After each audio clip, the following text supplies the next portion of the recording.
Fala, povo, tudo bem? Diego aqui da Biblioteca Bruta para mais um book haul, o maior book haul deste canal, hein? Temos aqui 20 livros usados, 5 livros novos e mais 3 HQs, totalizando então 28 aquisições. Também um mês onde eu recebi 4 presentes, eles estão aqui, vou mostrar para vocês. Aqui nós temos terror, comprei muito horror no mês do horror, certo? Temos também aqui ficção histórica, thrillers militares, thrillers de ação, clássicos, temos um livro de não ficção, temos quadrinhos, temos coisas até mesmo de Portugal que está aqui, ó. Vou mostrar para vocês aqui alguns clássicos que eu consegui num sebo que eu descobri e vou abrir uma outra caixinha aqui para vocês também. Então é book haul com unboxing. Vamos lá, depois da abertura.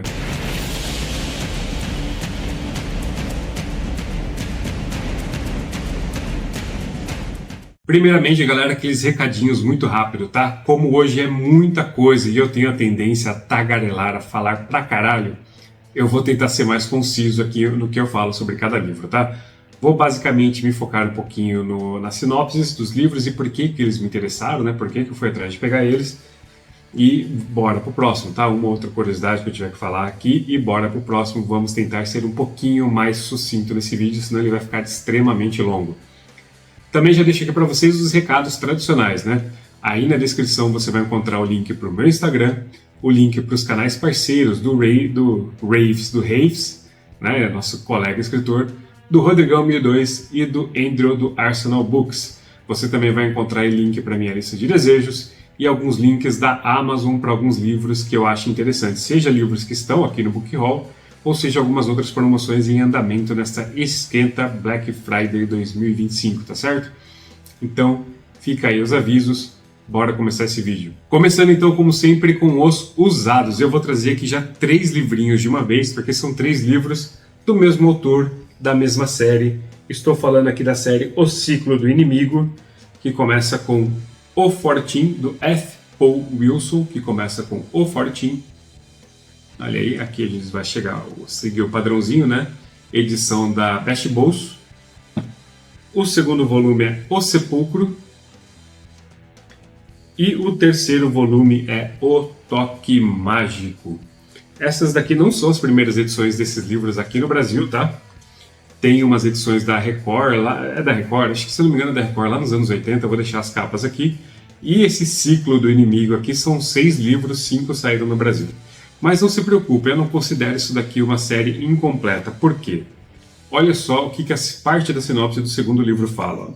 A série Ciclo do Inimigo não começou como uma saga. O Fortim, o Sepulcro e o Toque Mágico foram escritos como livros independentes, mas com os mesmos recursos de terror e suspense, narrativa tensa e ambientes sombrios. Tanto é que esse segundo aqui inicia uma série própria, tá? Com o personagem Repairman Jack. Então você pode achar qualquer um deles e ler em qualquer ordem que vocês quiserem, tá? Então vamos lá falar rapidamente aqui as sinopses de cada um. Então aqui no primeiro volume, F. Paul Wilson, que ele é considerado um dos mestres do terror, tá? Aí nos anos 70, 80, começo dos anos 90, juntamente com o King, juntamente com o Dean Koontz, né? Dean Koontz, não sei como fala o nome, e alguns outros que lançavam por ali, tá? As capas antigas são fenomenais, se um dia eu encontrar elas em bom estado, eu certamente vou trocar, se eu gostar desses livros, certo? Então vamos lá. No Fortim a gente vai ter uma trama lá no passado, olha só. Quando um esquadrão de elite da SS alemã é enviado para solucionar as mortes de soldados de um destacamento do exército alocado num pequeno forte situado nos Alpes da Transilvânia, seus homens descobrem algo terrível. Invisível e silencioso, o inimigo escolhe uma vítima por noite, deixando cadáveres mutilados. Apavorados, os seguidores do Bigodinho desconhecem o terror que despertaram quando se estabeleceram no Fortim. Assim começa o primeiro volume da série O Ciclo. Enfim, tá aqui um monte de nazista se fudendo com algum ser sobrenatural. Fantástico. Já aqui no segundo livro, O Sepulcro, a gente tem aqui então, né, ó, Repairman Jack vive clandestinamente em Nova York, sem identidade, sem seguro social, sem pagar imposto. Que maravilha! e ganha vida ajudando pessoas que não podem contar com a polícia para solucionar seus problemas pessoais. Quase um Reacher, né? Quase um Reacher. Só que vai lidar com casos sobrenaturais. Ele é contratado pelo indiano Kusum Pakiti para recuperar um colar que, além de possuir grandes poderes de cura e longevidade, protege contra as criaturas sanguinárias chamadas Hakoshi. Ao mesmo tempo, a ex-namorada de Jack, puta que pariu, vai trazer problema, olha só, pede que ele a auxilie na resolução de um sequestro. Há outras tramas misteriosas no livro que marcam a narrativa de F. Paul Wilson, considerado um mestre do terror. Então este é O Sepulcro. E por fim, o terceiro livro do F. Paul Wilson, nós temos aqui uma trama médica com sobrenatural. Depois de anos atuando como médico, o Dr. Alan Bilmer descobre que é capaz de curar qualquer doença apenas com o toque de sua mão. A princípio, ele se recusa a aceitar o poder e tenta escondê-lo, mas inevitavelmente a notícia se espalha e sua vida começa a desmoronar. Embora todos se voltem contra o médico, ele recebe a ajuda inesperada do senador James McCready, que coloca uma fundação à disposição de Alan Bilmer para que ele possa comprovar seu poder. No entanto, há sempre um preço maior a ser pago. Então, galera, como eu falei, apesar de chamar aqui O Ciclo do Inimigo, são histórias completamente diferentes, né? Temos um personagem aqui num drama médico, aqui a gente já tem um grupo de soldados nazistas durante a Segunda Guerra Mundial sofrendo aí a perseguição de uma entidade, e aqui nós temos um cara, um faz-tudo, resolvendo problemas para os outros, resolvendo problemas sobrenaturais. Um misto aí de Jack Reacher com Constantine, tá certo? Então por isso daqui me interessou. Confesso que me interessou inicialmente pelas capas, elas me chamaram muita atenção. Nesse mês do horror eu estava inspirado quando peguei algumas coisinhas de horror aqui, mas essas daqui foi que eu achei, eu paguei em torno de R$10 em cada um. Valeu o preço, e elas estão muito boas também para você pegar, abrir e ler com vontade, tá? Diagramação delas também todas delicinha, apesar de ser aqui as páginas brancas. Bora pro próximo. O segundo livro que eu quero trazer para vocês também é mais um livro aqui de terror, horror. Estou falando de Uma Canção de Pedra, do escritor Iain Banks. Talvez vocês conheçam esse nome porque ele tem outras obras lançadas aqui no Brasil, como por exemplo Fábrica de Vespas, que eu vou deixar a capinha aqui, eu tenho esse livro, mas não está comigo. Dizem que esses dois livros aqui, aliás, são extremamente pesados, tá? Vamos falar sobre natureza humana com muito detalhismo, mas a natureza humana no seu pior. E também, para quem gosta de ficção científica, vai lembrar do nome do autor por O Jogador e também Pense em Phlebas. Estou querendo muito ler isso daqui o quanto antes, hein? Essa daqui é a série de ficção científica dele chamada A Cultura, são 10 livros. A Morro Branco, por enquanto, só lançou esses dois aqui, mas não se preocupem, tá, galera? São livros independentes, personagens diferentes, pode pegar qualquer um e ler em qualquer ordem. Elas só vão se passar ali no mesmo mundinho que o autor criou, tá?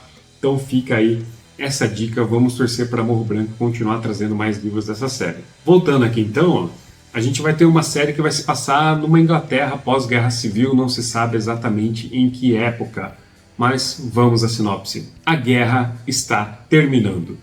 Talvez até já tenha terminado.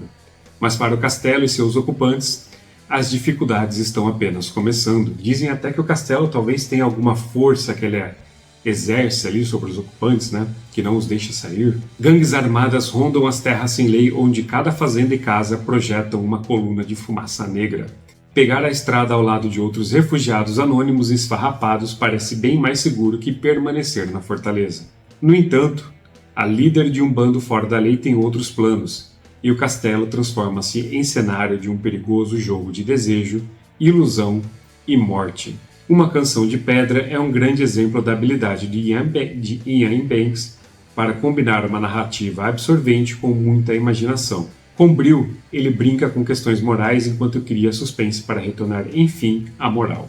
Discute as atemporais questões de verdade, traição, dever e lealdade, tecendo uma trama complexa para criar um todo fascinante sem costuras. Uma história ambientada logo após o fim da guerra, quando os ocupantes de um castelo resolvem fugir para salvar suas vidas, mas a fortaleza é ocupada por um bando fora da lei que a transforma no palco de um jogo mortal. Então, novamente, essas duas obras de terror do Iain Banks, né, Fábrica de Vespas e essa daqui, são ditas extremamente brutais extremamente com filosofias, né?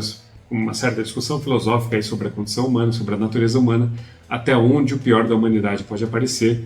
Este daqui é o primeiro livro de Ian Banks que chegou aqui no Brasil, se eu não me engano, tá? Chegou aqui em 99 para essa edição da Record. Essa minha edição que eu consegui na Shopee também foi coisa de 10, 15 reais, alguma coisa assim. Era um descarte de uma biblioteca, olha só. Mas está aqui, está inteiraça, está bonitinha. Espero iniciar minha leitura em Ian Banks muito quanto antes.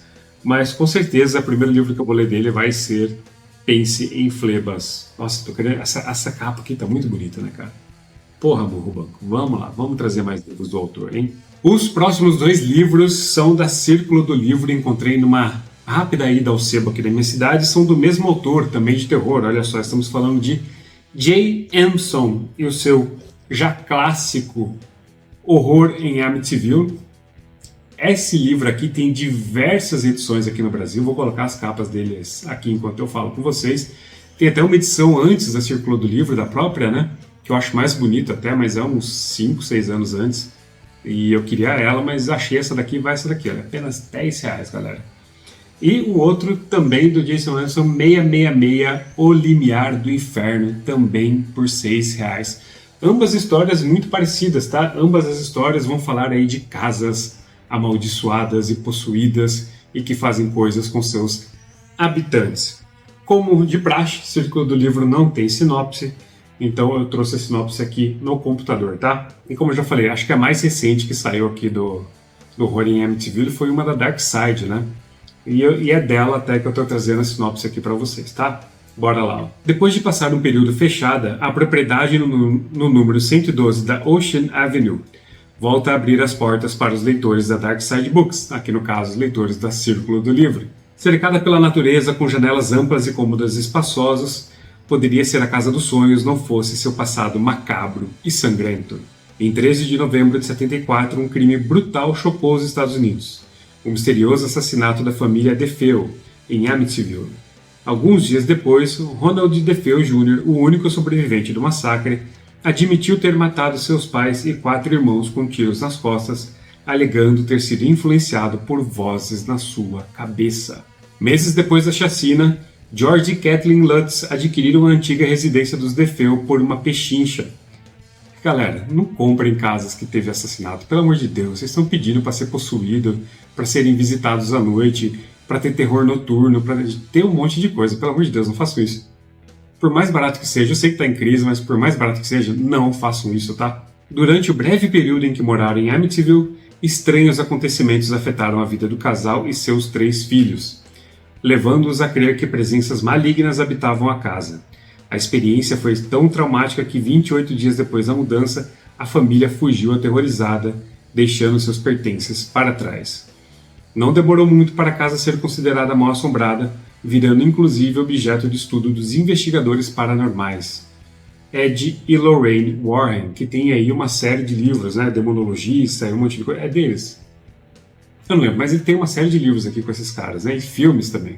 Embora tenha sido amplamente divulgada pela mídia, a história da casa nunca havia sido contada com riqueza de detalhes, até Jay Anson decidir reconstruí-la e transformar seu livro de não-ficção em um dos relatos paranormais mais impactantes de todos os tempos, baseado nas experiências sobrenaturais reportadas pelos Lutz durante o mês de dezembro de 75.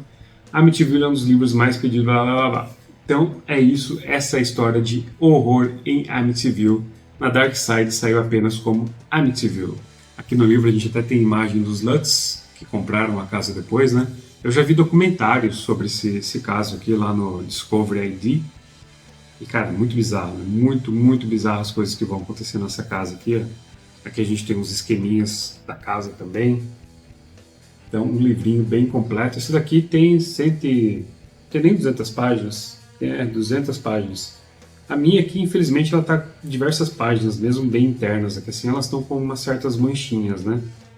Mas nada que atrapalha a leitura. Esse aqui até quando eu peguei, ó, eu achei que estava rabiscado o livro, mas aí tem uma inscrição aqui embaixo, né? Jodie correndo na neve, desenho da Missy. Então um livrinho bem completo, tá? O segundo livro dele então, 666, O Limiar do Inferno, trago aqui para vocês a sinopse. Como era curtinho, eu trago duas, tá? Uma de uma versão essa da versão brasileira e a da versão em inglês. 666 no limiar do inferno revela o universo maléfico e aterrorizante que se esconde numa sólida mansão vitoriana, situada na Bremont Road 666. Com uma atmosfera densa repleta de surpresas sombrias, J. Empson criou uma obra irresistível para os fãs do gênero e para todos aqueles que acreditam haver mais coisas entre o céu e a terra do que supõe a nossa vã filosofia. Clássico, né? Agora aqui uma traduzida do inglês. 666 leva o leitor para o mundo do mal, que jaz insuspeito por trás da porta de uma casa de aparência comum.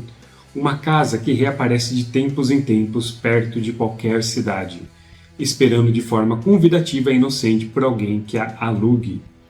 Uma casa na qual um crime terrível, sangrento e orgiástico se repete incessantemente, levando suas vítimas aos gritos para a própria beira do inferno e para as mãos do próprio diabo. Essa em inglês me vendeu muito, muito mais o livro. Então fica aqui as recomendações dos livros do J.M. As recomendações, né? Ficam aqui as sinopses e os livros do J. Empson. O próximo livro que eu quero falar com vocês aqui é um thriller investigativo, olha só. Meu primeiro livro dessa autora. Estou falando então da Mary Higgins Clark e o seu Alguém Espia nas Trevas. Eu já vi esse livro tantas vezes, é arroz de festa, tá? Em sebos e tudo mais, mas nessa capa aqui me pegou. Tinha umas versões deles bem feinhas, até uma da círculo do livro, até em capa dura, com um cara assim na janela e tal, mas nunca me atraíram nada, tá? Agora, essa daqui, eu tenho um fraco muito grande para artes assim, né, desenhadas. Vem aí da minha paixão de quadrinho, a arte ela vem aqui para toda a quarta capa também, né? Muito, muito, muito bonita. E esse daqui é considerado um dos clássicos da Mary Higgins Clark, né? Alguém espia nas trevas, na noite gelada, um crime tenebroso. Acho até que tem versão por cinema. Se eu estiver certo, eu deixo um pôster, a informação dele aqui. Aqui atrás tem uma sinopse bem curtinha, né? Que fala assim, ó. Uma história lida de um fôlego da primeira página até o seu imprevisível final. Um dos melhores livros do gênero publicado nos últimos anos. Essa aqui é da Record. Aqui no começo tem uma sinopse imensa, eu vou falar os principais trechos para vocês, tá? Nesta empolgante história, uma série de assassinatos brutais e estarrecedores ao ponto de partida para uma trama tão espantosamente cheia de velocidade, drama e terror que é difícil interromper a leitura. A história então vai girar em torno de pessoas após um assassinato, olha só. Steve, cuja esposa jovem Bella, Nina, foi assassinada em sua própria casa. Neil, seu filho de 6 anos que presenciou o crime. Sharon, uma jornalista que se apaixonou por Steve e que procura ganhar a confiança e a amizade do Neil. E Ronald Thompson, o homem condenado pelo crime que continua a afirmar a sua inocência enquanto a hora da execução implacavelmente se aproxima. Todas essas vidas estão ligadas não apenas pelo crime, que nenhum deles pode esquecer, mas também porque Steve é partidário da pena de morte a qual Sharon se mostra violentamente contrária, a ponto de fazer campanha pública pela salvação da vida de Thompson. Caramba, né? Que rolo!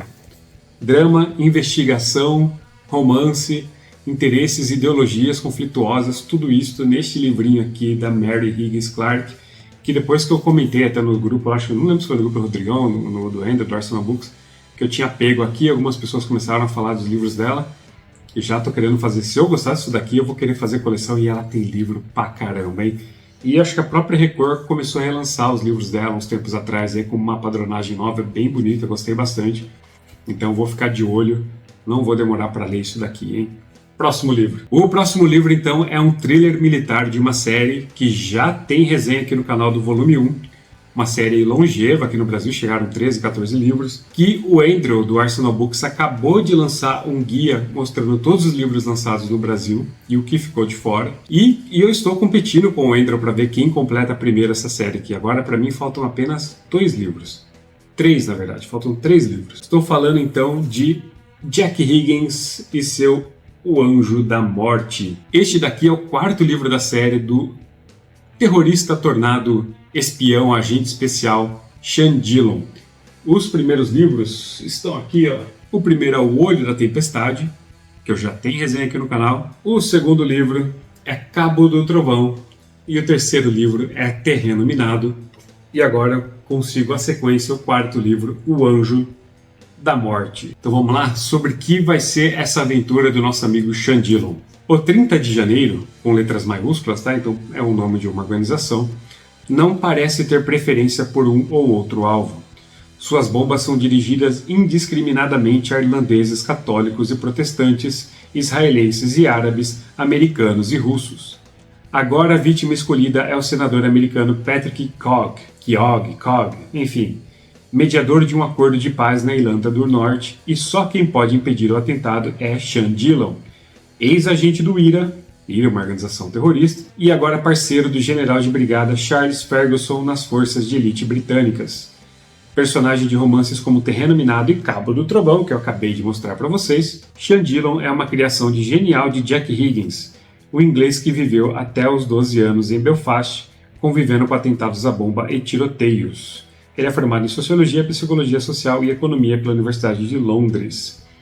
Então, galera, esse daqui é o quarto livro. Esse daqui tem uma outra versão, tá, que entrou na padronagem mais recente, né, que a Record terminou de publicar os livros dele.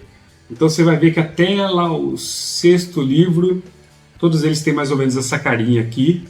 Do sétimo para frente, eles têm já uma outra roupagem, uma padronização nova.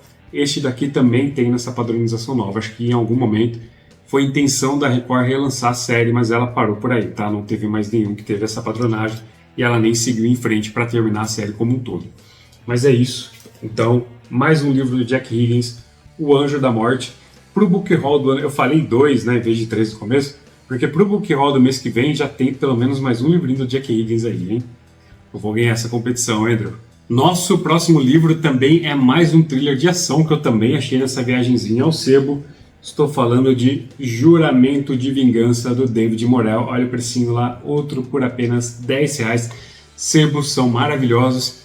E é do David Morrell, é o meu segundo livro do David Morrell. Meu segundo livro do David Morrell, para quem não estiver reconhecendo o nome, é o autor de Rambo First Blood, recentemente republicado pela Pipoca e Nanquim.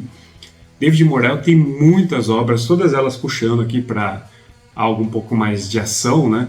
Um outro ali com um pouquinho de um elemento mais ou menos de terror, mas a grande maioria dele vai para ação, vai para os crimes, vai e tudo mais. E aqui não é diferente, mas novamente nós temos Círculo do Livro sem sua sinopse, então eu busquei aqui na internet uma sinopse em inglês, porque mesmo em português estava bem ruinzinha, tá? Então isso daqui é uma tradução, perdoe aí qualquer falha. Bora lá então. Ele queria fazer as pazes com o passado. Peter Houston só queria encontrar o túmulo do pai, um herói de guerra que ele nunca conheceu, um desejo que o levaria a milhares de quilômetros de casa até o cemitério militar na França. Em vez disso, ele tropeçou em um submundo sombrio. Ele nunca sonhou que sua peregrinação particular desenterraria um segredo de décadas, que o mergulharia em um labirinto mortal de intriga e assassinato. Agora, ele está lutando pela sua sobrevivência. Enquanto assassinos impiedosos o caçam pelas cidades da Europa, ele lutará para manter-se vivo, mas, quando eles assassinarem a mulher que ele ama, ele passará de caçado a caçador, e jurando um sangrento voto de vingança. Rastreando seus carrascos impiedosos, ele descobrirá uma verdade que não poderia imaginar e que possivelmente poderá destruí-lo. Então olha só, mais um livretinho aqui. Esse daqui está em perfeito estado, só não tem nenhuma mancha nem interna, tá bonitinho. Tem aqui suas 215 páginas. Essa leitura aqui com certeza vai voar, tá certo?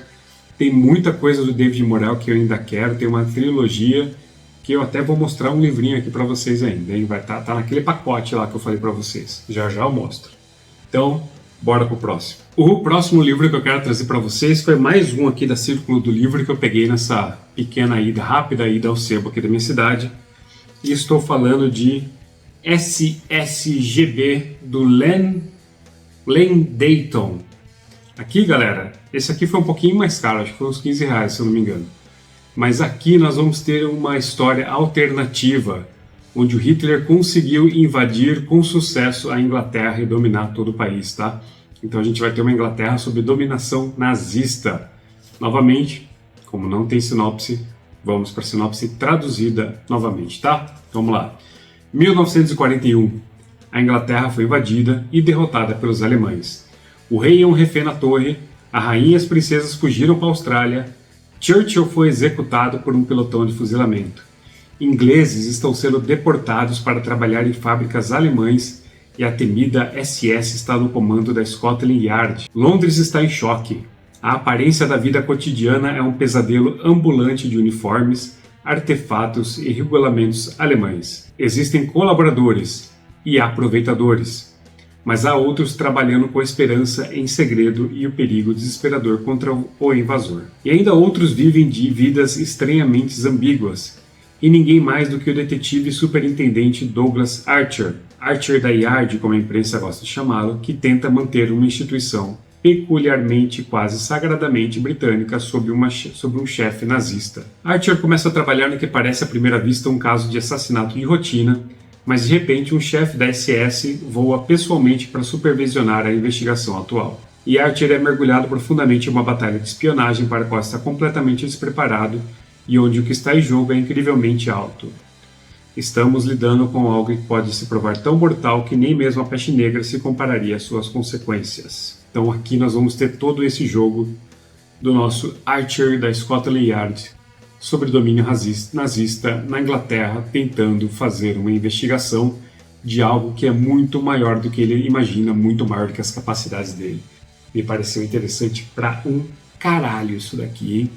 SSGB do Len Dayton. Já tinha ouvido falar? Vamos agora para um livro que foi uma recomendação lá nos grupos, acho que no grupo do Rodrigão. O Rodrigão mesmo falou que já leu esse livro aqui. Ele fez uma comparação que me vendeu muito na hora, mas eu esqueci. Era algo tipo assim, misto de Reacher com Hellblazer. Era alguma coisa nesse sentido, tá? Estamos falando de Abominação, do Gary Whitta. Cara, essa edição aqui é da Dark Side. O legal dessa edição aqui é que essas manchas de sangue, ó, que ela tem aqui nas bordas, cada livro tem a sua própria, tá? Porque isso aqui é feito manualmente, então nenhuma é igual. Isso é bem legalzinho. Então aqui nós temos a guarda. Mas sobre o que é essa história, então? A gente vai voltar então para a Era das Invasões Vikings. E nós estamos lá no reino de Wessex com o Alfredo. História clássica aí, por exemplo, da série Vikings mesmo, né?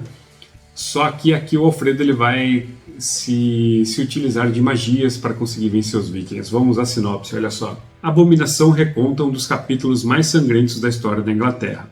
As invasões vikings do século IX. Apresentando personagens em batalhas reais, sua narrativa vai muito além do que poderíamos encontrar nos livros de história.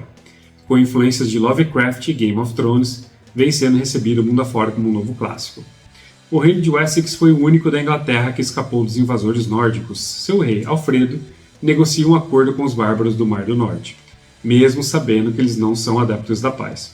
É preciso estar preparado, a guerra pode recomeçar a qualquer momento. O arcebispo da Cantuária oferece proteção ao reino, através de feitiços descobertos por ele em velhos pergaminhos. Porra! O rei só não poderia imaginar que a magia seria ainda mais perigosa que os próprios vikings. Parece divertidíssimo isso daqui. Eu lembro do lançamento desse livro, mas passou assim completamente abaixo do meu radar. De quando que é isso aqui mesmo? 2017, já faz um bom tempo que saiu aqui. Eu esqueci de mostrar para vocês, mas tem aqui um mapinha da Inglaterra, né? É o único extra que tem aqui no livro, tá? Fora isso, é o puro texto. Empolgadaço para ler isso daqui, tá? Parece ser divertidíssimo. Bora pro próximo. Os próximos dois usados foram presentes, olha só. O primeiro, parceiro, Rodrigão 1002, que me mandou então Ibéria, do James Michener. James Michener que tá virando para mim um calvário o nome desse cara aqui, né? Porque tem uma série dele chamada Alaska, que parece ser uma das mais interessantes, porque o James Michener, tem costume, não. O James Michener, ele faz muito romances contando toda a história de um local, né? Desde como a formação geológica daquele local ali começou, até como foram as ondas de imigração e povoamento. Então ele vai contando tudo aquilo ali em forma de romance, né? Com alguns personagens e tudo mais. E imagino até que deu uns saltos no tempo. Eu tenho uma história dele chamada Caravanas, que é um livro menor, e tenho esse do Alaska, que eu só tenho o volume 1, falta o volume 2. Então se vocês tiverem o volume 2 e encontrarem em algum lugar, me avisem, tá? Manda um oi pra mim aqui, ou no Instagram, fala, achei aqui em tal lugar. Tô procurando isso daí, porque o Rodrigão e o Andrew do Arsenal Books estão fazendo bullying comigo, porque os dois têm essa história completa, eu não tenho. Eles estão putos porque a gente ficou fazendo bullying no Andrew por ele não ter Asdrubal, o terceiro volume da série de Cartago, né? Ficção histórica. Agora eles querem ficar fazendo bullying comigo porque eu não tenho essa porra de aula. Livro que eu nem quero ler tão cedo assim, mas estou sendo bulinado contra ele por causa disso. Então, por favor, me ajude. Mas enfim, sobre o que fala isso daqui? James Michener, então, ele é um grande fã da Península Ibérica, principalmente da Espanha, e aqui é meio que um relato / livro de história que ele faz sobre esse local. Ele viajou lá para a Península Ibérica e foi descrevendo o que seria legal viajar, por que isso é interessante, qual a história de cada um desses lugares, tá? E o Rodrigão acertou muito em cheio, tá? Porque Espanha é um dos lugares que eu mais quero conhecer no mundo. Eu tenho roteiros de viagens pronto para cá, quase viajei em 2017, mas acabei usando dinheiro para comprar um carro, né? Então não viajei. E também sonho em fazer o caminho de Santiago da Compostela, quero fazer uns 4 caminhos diferentes. Então ele acertou em cheio nesse livro aqui de não ficção do James Michener, tá?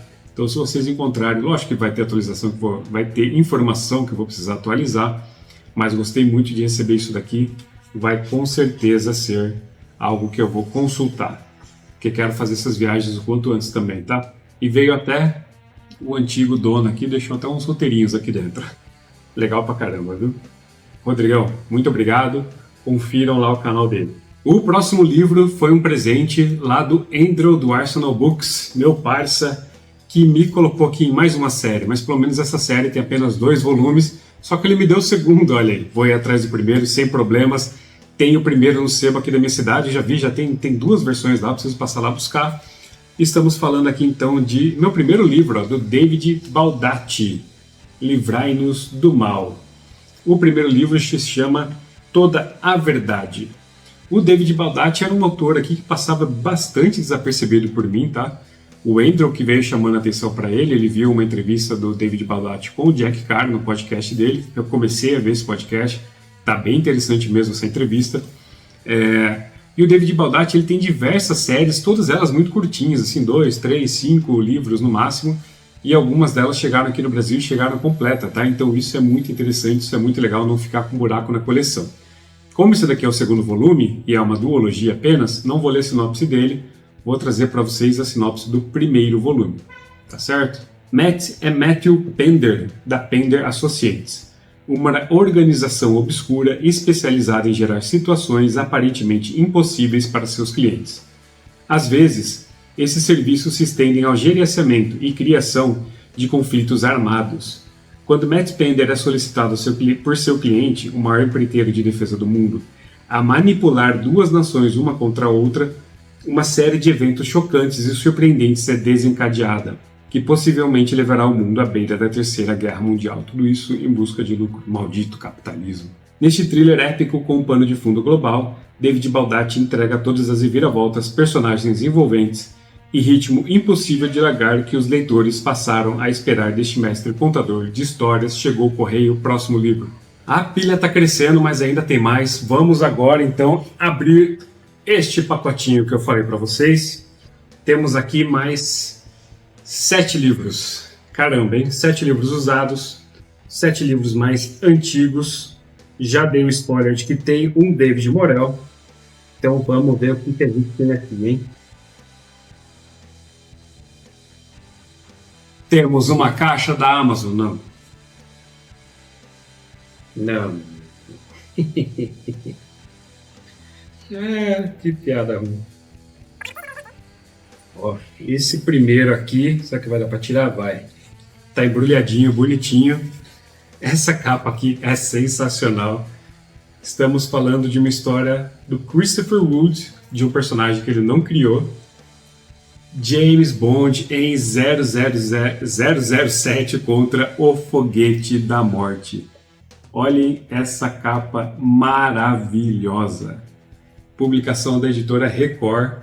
Cara, isso aqui eu comprei pela capa, tá? Eu já queria alguns livros de 007, mas eu queria do autor, né, do Ian Fleming. Mas quando eu vi essa capa aqui nesse sebo, eu falei, putz. Aliás, esse sebo aqui é um sebo que eu já conhecia. Eu vou deixar o nome dele aqui, o link dele também. Eles têm uma página no Instagram. Eu já tinha comprado coisa deles pelo Shopee, mas já fazia um tempo isso já, né? E eu vi eles publicando algumas coisas de ficção científica num grupo de Facebook. Aí me interessou, entrei em contato com eles. no fim acabei pegando um monte de coisa completamente diferente, que ele foi me mandando um monte de coisa lá, tá? Então o primeiro foi aqui, 007. Vamos então à sinopse, ó. Um Moonraker, o ônibus espacial americano, emprestado aos ingleses, desaparece misteriosamente quando está sendo levado para a Inglaterra. Quem o teria sequestrado? Os russos? Ao que pensa Hugo Drax, multimilionário que financia o programa espacial americano. Seria ele a antiga versão de Elon Musk? Mas James Bond sabe que tudo é possível. Ajudado pela linda e eficiente doutora Holly Goodhead, o agente 007 lança-se a uma das mais perigosas missões de sua carreira. O objetivo: impedir os mais alucinados atos de destruição humana jamais conhecidos. O destino: o espaço exterior. Interesses em jogo verdadeiramente astronômicos, mas somente Bond pode assumir tais riscos serenamente, mesmo que quando está fora deste mundo. Parece bem divertido, livro fininho, em excelente bom estado, nem vou abrir só quando eu for ler. Esta capa é maravilhosa. Próximo aqui tá tudo num bloco só, pera lá. Ó, próximo aqui é o outro do David Morrell, que eu já tinha comentado com vocês. Este daqui é o A Fraternidade da Pedra. Esse daqui faz parte de uma trilogia, tá? Vou colocar as capas aqui do livro 1 e do livro 3. Este daqui é o livro 2. Então eu quero completar essa trilogia do David Morrell. Um dos poucos casos em que o David Morrell fez série, né? Que pelo menos eu tenho conhecimento.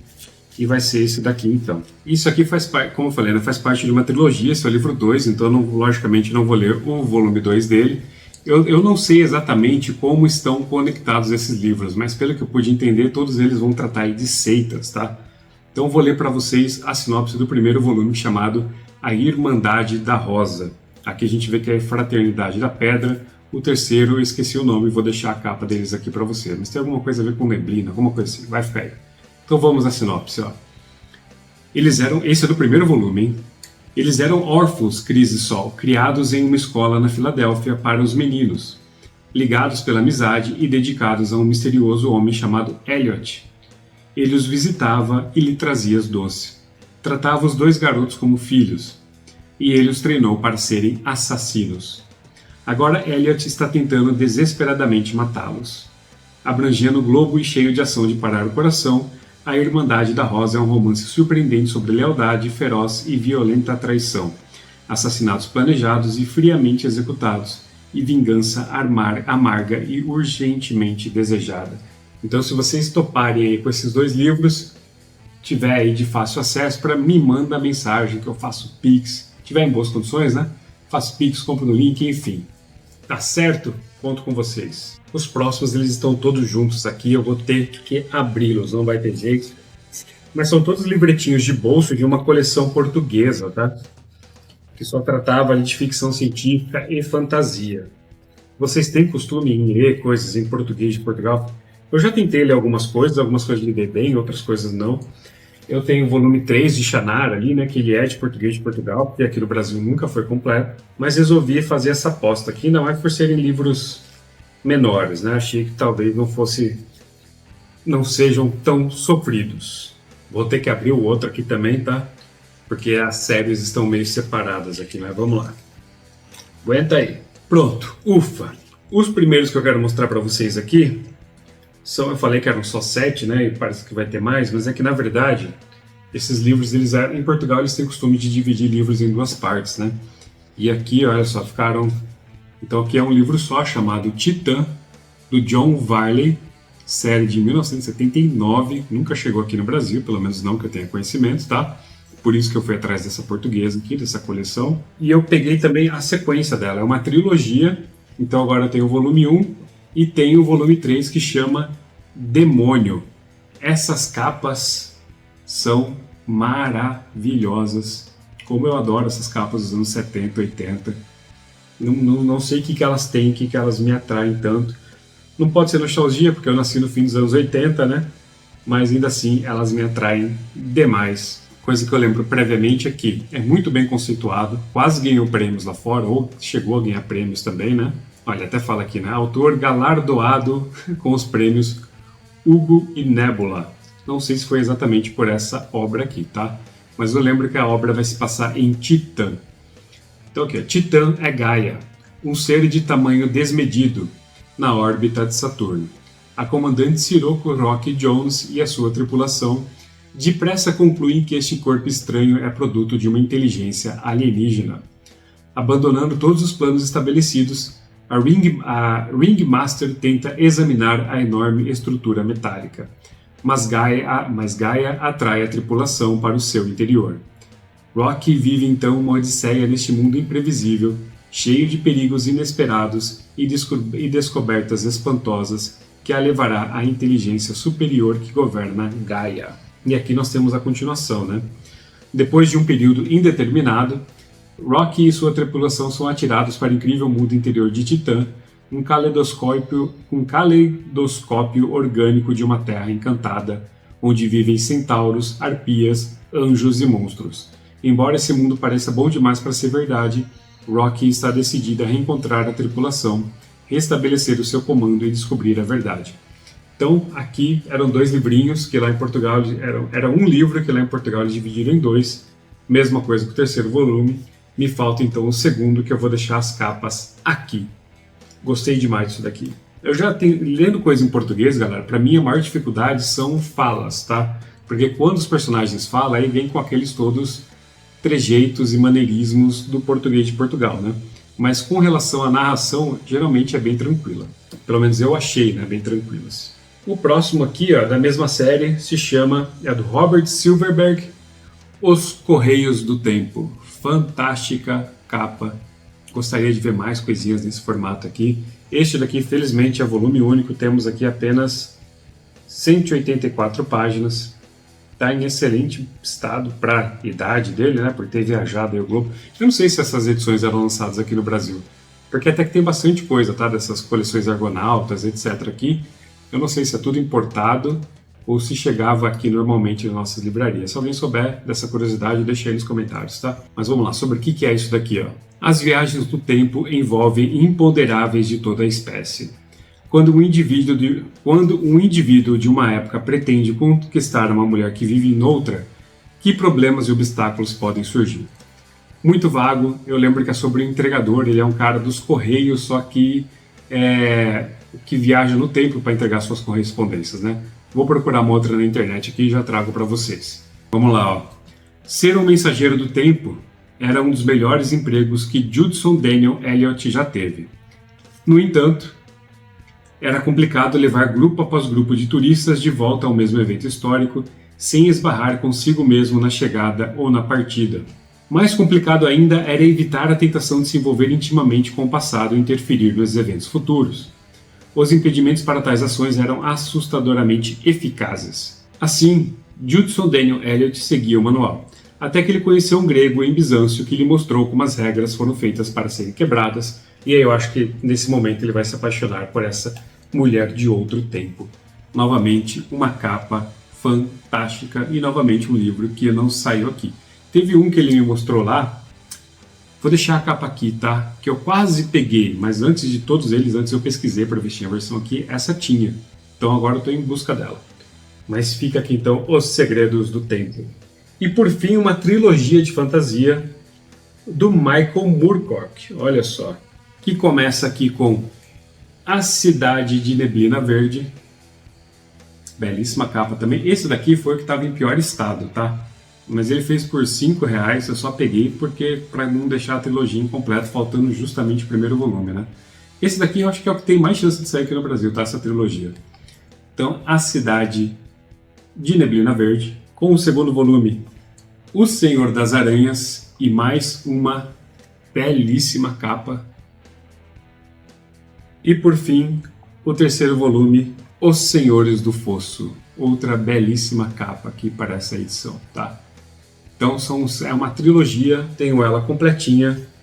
Vamos à sinopse. Michael Moorcock, para quem não está ligando o autor à obra, escritor de nada mais nada menos que Elric de Meulniboné, que está sendo lançado pelo Pipoca Nanquim, e agora em dezembro chega o segundo volume, hein?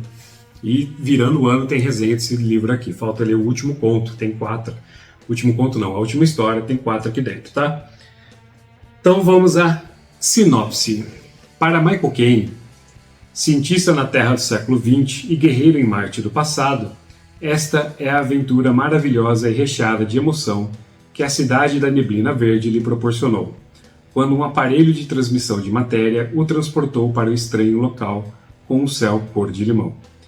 Xala, a bela princesa de Verhal, cidade do planeta Vashu, o quarto do sistema solar, encontra e auxilia Michael Caine, um humano vindo de Negalo, o terceiro dos planetas solares, a combater a pérfida rainha Ergo e seus gigantes azuis.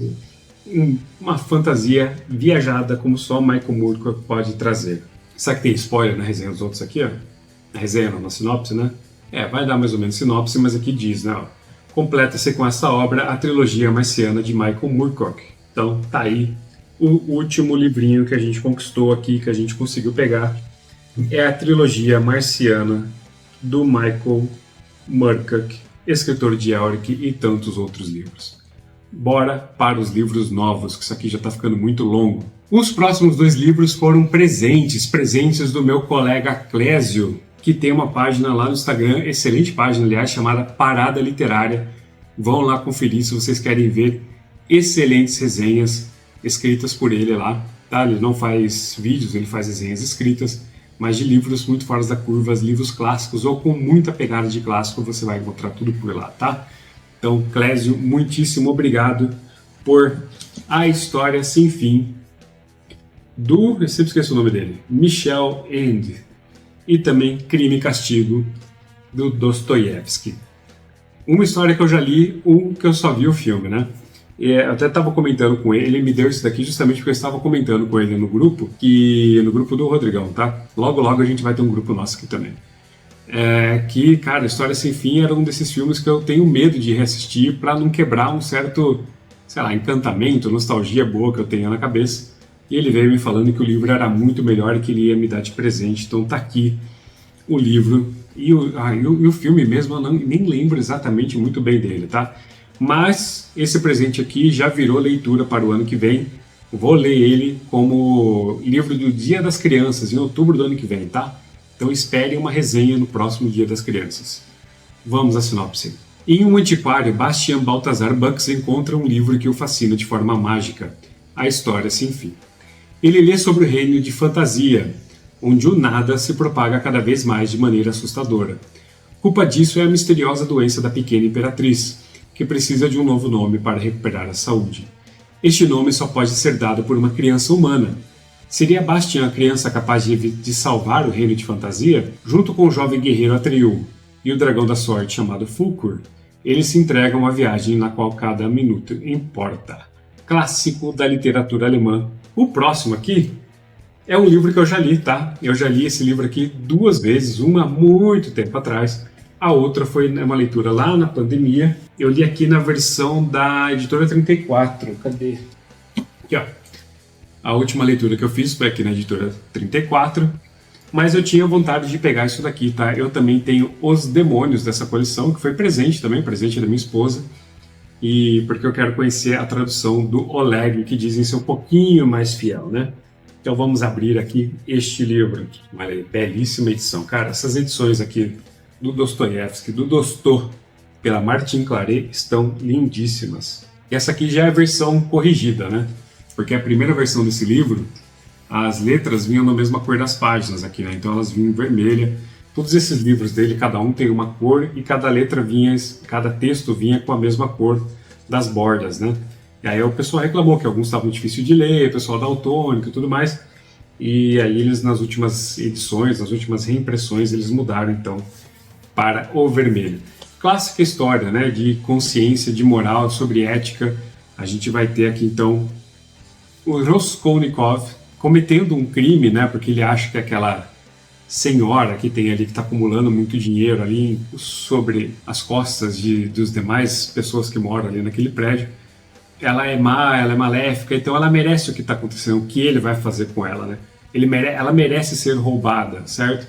E ele não merece passar pelas dificuldades que ele está passando, só que vai dar uma coisa muito ruinzinha ali, muito ruinzinha. Ele vai acabar matando essa velha, pegando o dinheiro dela, mas esse ato de assassinato que ele vai cometer vai consumir ele de forma tão desesperadora. A gente começa a ficar com raiva dele, porque ele começa, não, eu vou me entregar, não, mas o que eu fiz é certo, não, mas agora eu falo, mas eles estão descobrindo, não, mas eu vou fazer, não, mas não vou fazer, não, mas não vai dar nada, não, mas eu fiz... Cara, é um vai e volta, e pessoas em torno dele também sempre comentam coisas parecidas, e ele vai debatendo com essa moral o tempo inteiro, né?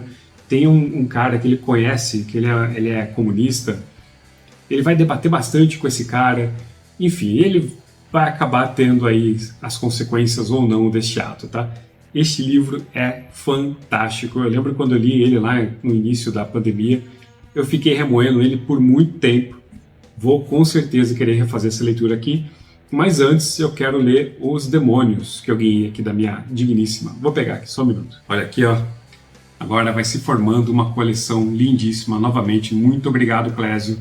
Muito obrigado mesmo por essas coleções aqui, por essa aquisição, por esse presente. Vou só ler o que está aqui atrás para vocês. Ó. Mas quem terá pena de nós será o que se apiedou de todos, o que entendeu a todos e tudo. Ele único, ele será o juiz, e julgará todos e perdoará, os bons e os maus, os sábios e os humildes. Tradução de Oleg de Almeida. Cara, puta, tô falando aqui e tô querendo reler isso daqui. Mas antes eu tenho para ler Os Demônios, tenho também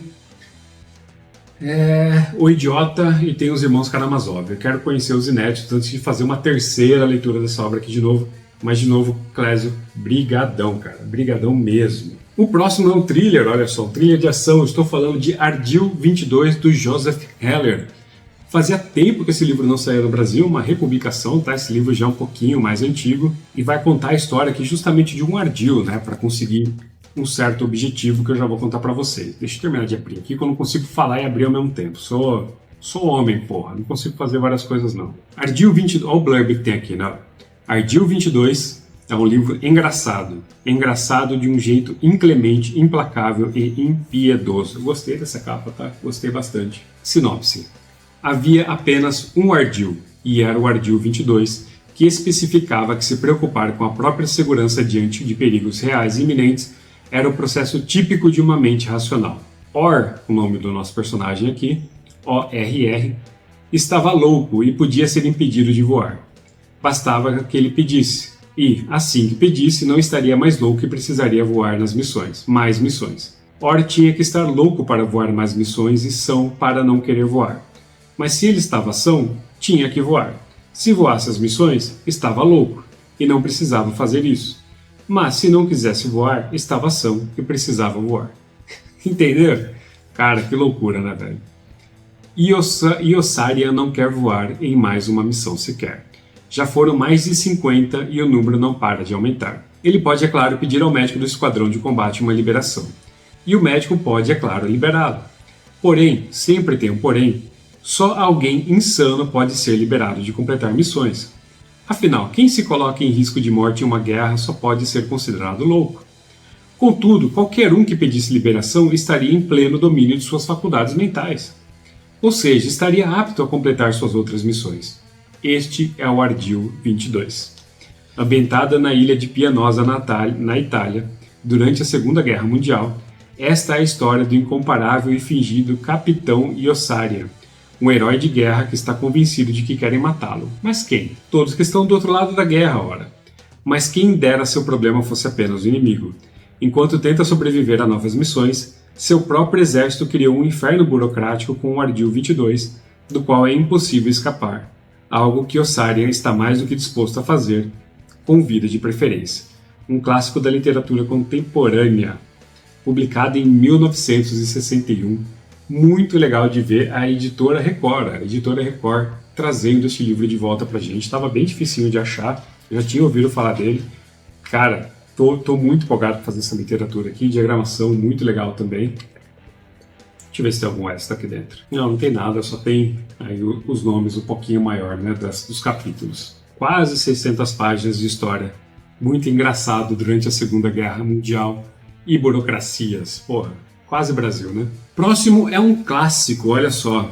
Clássico aqui que complementa a história dos Três Mosqueteiros. Estou falando de O Visconde de Bragelonne, edição comentada pela editora Zahar, que vai continuar a história dos Três Mosqueteiros, né? Que começou com Os Três Mosqueteiros, que o Rodrigão 1002 recentemente fez uma live fantástica, eu vou deixar o link para vocês aí abaixo. Os Três Mosqueteiros continua com a história 20 anos depois, e mais 10 anos depois dessa história aqui nós temos a trilogia do Visconde de Bragelonne. Este daqui é o volume 1, o volume 3 acabou de lançar, e o volume 3 contém a história do Homem da Máscara de Ferro, tá? Então, muito, muito legal que pela primeira vez a gente está tendo completa no Brasil todas as histórias do Três Mosqueteiros, tá? Eu já comecei a ler isso daqui, eu não consegui participar de forma integral da leitura coletiva lá do Rodrigão, mas já comecei, parei mais ou menos aqui com 17, 20%, estava gostando demais, tá? É uma leitura que eu preciso retomar com certeza, mas a correria da vida não deixou. Mas foi o suficiente para eu começar a pegar a trilogia também. Esses 2 livros eu tenho há um bom tempo. Então vamos lá. Traduzida pela primeira vez no Brasil, a tão aguardada última parte dos Três Mosqueteiros é repleta de conflitos e reviravoltas. Com o destino das nações em jogo e crescentemente afetado pela lógica burguesa em ascensão, D'Artagnan, Porthos, Aramis e Athos se rendem cada vez mais sem lugar. Se sentem cada vez mais sem lugar.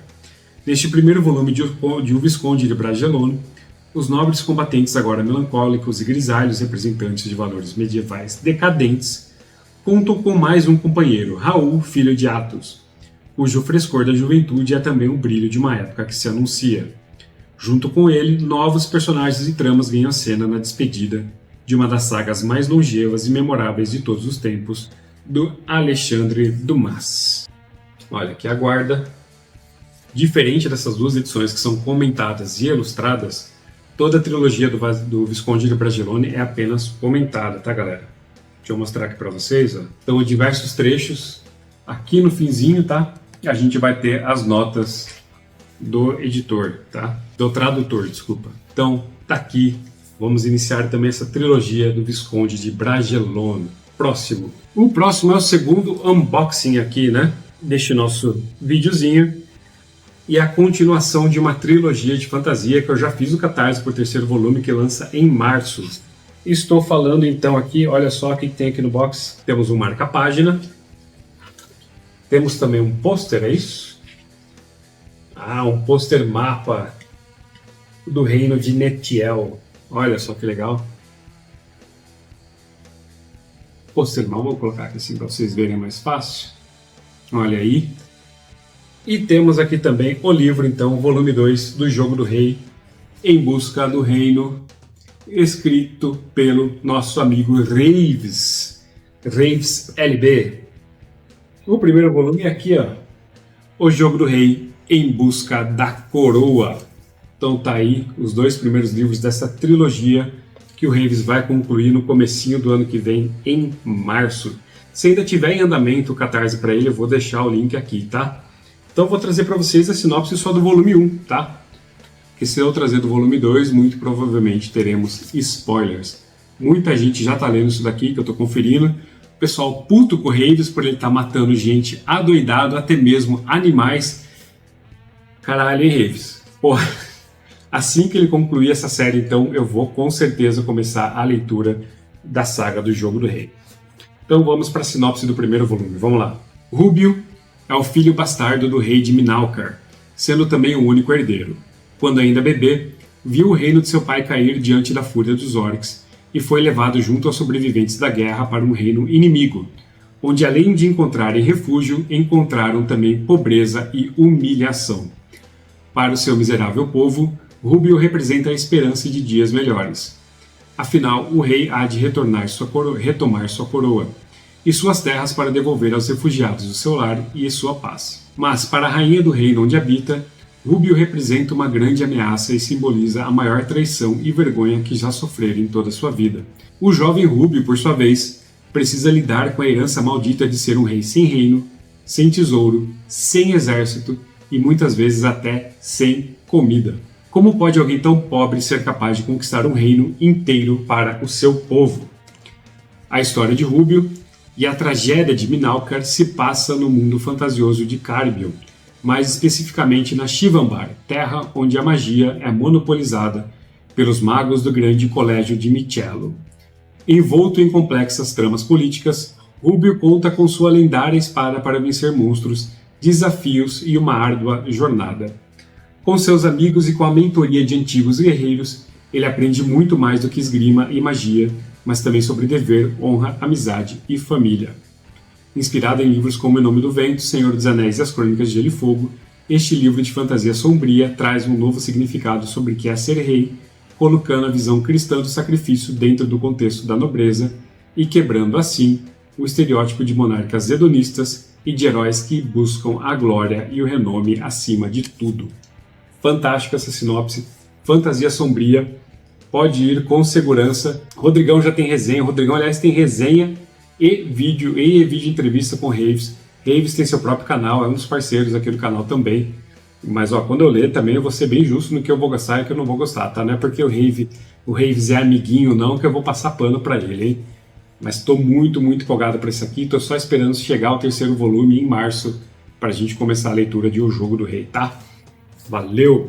Concluído então os livros novos, vamos para os 3 quadrinhos. Começando então com um mangá, olha só, mais um mangá do Go Tanabe, que ele faz aquelas adaptações dos contos do Lovecraft, né? Então aqui nós temos Go Tanabe, O Habitante da Escuridão. Foi um que entrou em promoção e eu peguei porque tem tradução de um dos contos que eu prometi lá pro Halloween, né? Que era Dagon. Então vamos fazer essa leitura aqui, ó. Aqui, além de, olha só, arte muito competente, muito bonita dele. Cara, mangá é difícil ter arte ruim, né? É difícil ter arte ruim em mangás. Aqui eu acho que tem 2 ou 3 contos adaptados. Deixa eu conferir aqui, ó. Então, não, são 2 só. Então nós temos Dagon, que são 40 páginas, e depois O Habitante da Escuridão, que vai aqui da página 46 até 120 e pouquinho, né? Até o fim, até 150. Cara, a arte aqui do Go Tanabe, é do Go Tanabe a arte também? Adaptação e arte, tá? Muito legal. Então eu quero com certeza continuar. Vou pegar todos os mangás que saírem aqui do Go Tanabe, tá? Esse já é o meu terceiro. O outro é O Cão de Caça e Outras Histórias. E A Cor que Caiu do Espaço, tá? Esse eu não tenho conta, é um dos contos que eu mais quero ler. Em O Habitante da Escuridão, acompanhamos o escritor e pintor Robert Blake, que encontra o inimaginável a visitar uma igreja abandonada na cidade de Providence. Pô, eu tenho um quadrinho de Providence do Alan Moore, né? Que é Neonomicon, que é um volume, e uma trilogia chamada Providence. Quando eu terminar de ler esses contos do Lovecraft, eu quero ler esses contos, essas histórias do Alan Moore também.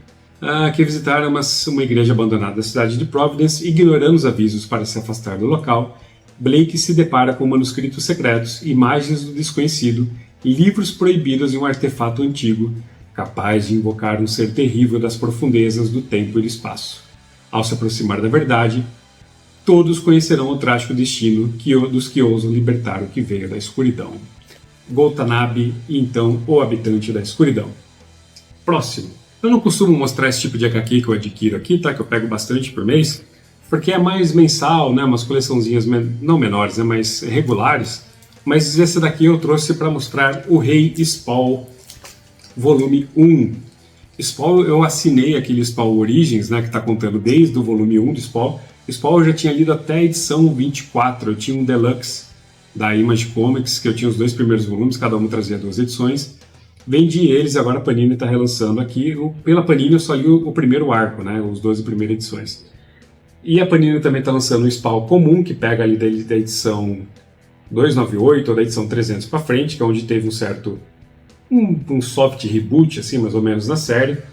Mas eu não faço ideia de onde se encaixa Rei Spawn, se eu posso ler isso daqui sozinho, se eu tenho que ler a partir de determinado momento do Spawn Origins, se tem que, eu tenho que ler, acho que é de antes, né, do Spawn normal que a Panini está lançando, então não faço ideia, também quero o Pistoleiro, vou pegar tudo de Spawn, tá? O conceito do personagem, o que eu já li dele eu gostei bastante, ainda que muita gente fala que fica mais galhofa, fica mais absurdo, mas também falam que também melhora bastante depois dessa era do galhofa ali no meio do Origins. Então eu quero muito conhecer, adoro o Spawn, o visual do Spawn e a temática de origem do Spawn, né? E a temática do personagem como um todo, cara, me atraem profundamente. Já tive diversas estátuas do Spawn, fui vendendo conforme o tempo, e olha que eu nem era leitor de Spawn, tá? Para vocês verem como a imagem desse herói foi impactante para mim. O filme também é legal, e a animação também é muito legal, tá? A animação tem lá na HBO Max. Então, galera, se alguém souber Em que momento eu posso fazer essa leitura aqui? Ah, pode ler a qualquer momento, ler depois do capítulo tal. Me avisa aí nos comentários que eu quero começar a conhecer Rei Spawn, tá certo? Cara, essa capa dele é fenomenal, né? Puta que pariu. Olha só. Está na hora de Alcimos aceitar seu destino como Spawn. Ele se tornará o verdadeiro rei do inferno para assumir o trono e unir todas as facções demoníacas sob seu estandarte? Ou simplesmente renunciará à coroa e deixará os servos infernais em pleno caos, o que provocaria o fim do mundo? Velhas alianças serão testadas e velhos inimigos que imaginávamos terem sido banidos para sempre retornam com poderes que rivalizam aos de Spawn. Parece muito, muito legal. E por fim, esse daqui gritou com o Diego criança, pois estou falando da adaptação em quadrinhos pelos franceses de Os Cavaleiros do Zodíaco. Puta que pariu, como isso aqui é da hora, hein? Galera, eu era viciado em Cavaleiros do Zodíaco, viciado. Eu tinha ali menos de 10 anos quando a série passava na TV Manchete. Tive um monte de bonequinhos Cavaleiros do Zodíaco, todos piratas, lógico, né? Que eram caríssimos na época. Mas depois, mesmo de velho ali, já com meus 20 e poucos anos, eu tive diversos outros da nova fase aí, né? Da Cloth Meat EX, essa nova linha de bonecos dos Cavaleiros Zodíacos. Mas, cara, essas estátuas, não eram estátuas, né? Eram action figures. E você ficar encaixando todas as armaduras, você ficar limpando ela, colocando, vira e mexe, chegava lá, estavam caídas. Era horrível de limpar, acabei me desfazendo de muita coisa. E esses quadrinhos Cavaleiros Zodíacos financiaram muito da minha coleção de livros, tá? Porque depois que eu vendi eles, eu usei muito do dinheiro para comprar esses muitos livros que eu tenho. Muito livro e principalmente muito quadrinho. Aqui então a gente tem essa adaptação de Cavaleiros Zodíaco. Não é uma adaptação, né? É um novo arco de histórias do Jérôme Alquier e do Arnaud Dolen. Odisseia do Tempo, isso aqui é o volume 1 de 5, acho que o 3 já saiu até, né? Tá saindo pela editora New Pop. Não temos nada da guarda, uma guarda simples, preta, mas vamos à sinopse. Ó. Desde o início dos tempos, os deuses do Olimpo lutam pelo controle da Terra. Diante deles está a deusa Atena, ajudada por seus cavaleiros. Quando o novo adversário entra em cena, o próprio futuro dos cavaleiros está em perigo. Ikki, o cavaleiro de bronze de Fênix, será capaz de desatar os fios do destino? Então tá aí, essa história, essa primeira parte, pelo visto, vai ser focada no Ikki. Pô, são 5 volumes, acho que cada um vai focar em um cavaleiro, então, né? Deve ser mais ou menos isso. A arte tá belíssima, tá? A arte está extremamente competente. Ah, cara, estamos vendo um anime aqui em forma de quadrinho, né, velho? É um anime em forma de quadrinho. Porra, que demais isso daqui. Shiryu, você tem que fazer a cachoeira correr ao contrário. Shiryu. Meu Deus, cara. Cara, que demais isso daqui, velho. A Máscara da Morte de Câncer aparece aqui também. Cara, olha, é uma coleçãozinha que eu vou fazer com gosto. A história pode ser ruim, mas eu sou verme de Cavaleiros do Zodíaco, então com certeza eu vou completar toda essa coleção aqui, tá? Pode ter certeza. Então, galera, é isso. Olha, muita coisa, maior book haul do canal. Dos quadrinhos, o que eu mais estou empolgado para ler é esse Cavaleiros do Zodíaco, com certeza. Dos livros, deixa eu ver, hein? Deixa eu lembrar, né? Olha, com certeza a Abominação, o Alguém Espia nas Trevas e o Juramento de Vingança. Desse lado aqui, o Ardil 22, essa trilogia do Michael Moorcock e o jogo do Rei, tá certo? Espero que vocês tenham gostado. Curta, comenta, compartilha, me segue lá no Instagram, conheça o canal dos parceiros que estão todos elencados aí. Semana que vem tem mais vídeo, espero que logo eu trazer resenha para vocês de O Último Coiote do Michael Connelly e novas pautas aí para o fim de semana, né? Logo vem aí todo o guia do Michael Connelly, logo vem mais um top 5 livros que eu gostaria de ver no Brasil e muito mais, tá certo? Muito obrigado por tudo, até a próxima e valeu!